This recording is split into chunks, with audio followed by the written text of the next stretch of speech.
So it was in the maths lesson I was attempting to do some measuring with the class.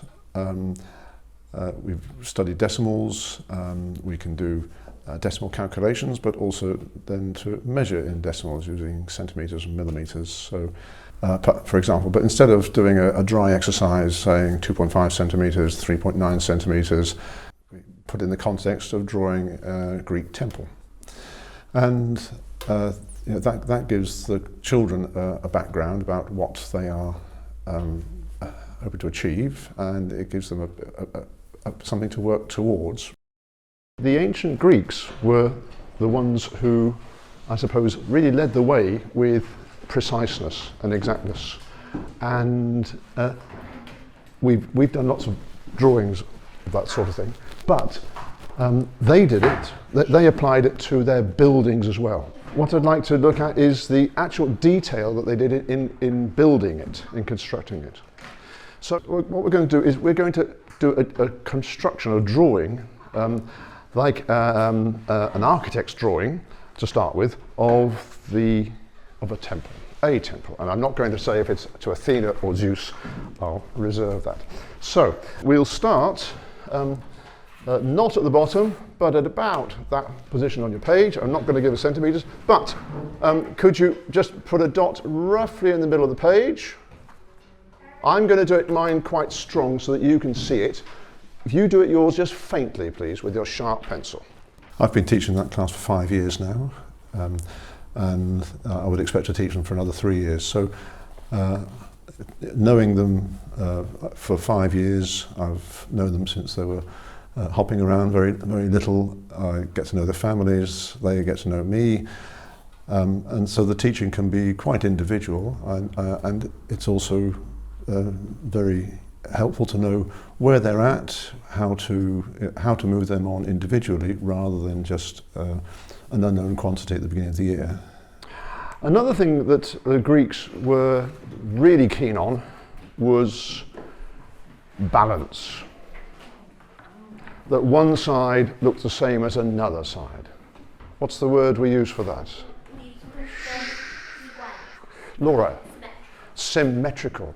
So the building needs to be symmetrical. One side's the same as the other. So what we'll do is, if we take that dot that you had at the start with, and just by eye, very faintly, just draw a sort of symmetry line, so that whatever's on one side must be the same as what's on the other side. The link from child to teacher changes throughout the 8 years. In class 1, when they're 6 going on 7, you're very much the father figure, also very much the mother figure. Towards the end of the period of class teaching, maybe when they're 12, 13, 14, as they become more individuals themselves and less needy of a father figure, they're going through adolescence, then the class teacher needs to withdraw a bit and be I suppose the supplier of their academic needs and obviously a pastoral role, but it's very rewarding to see them detach themselves and become individuals and eventually go off into their futures. We're going to go into decimals, which we've been learning a lot about. Place your ruler on that symmetry line, right, with the 0 on the symmetry line, and then mark 0.5 of a centimetre.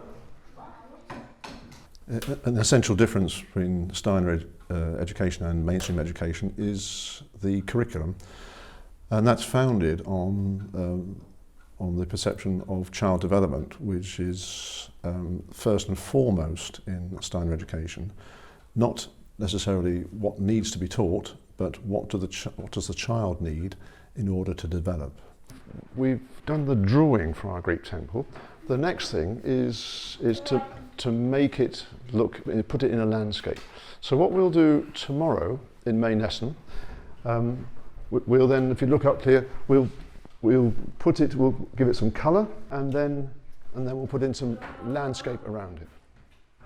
Okay, so a couple of minutes just to tidy up your drawing. If you've done that.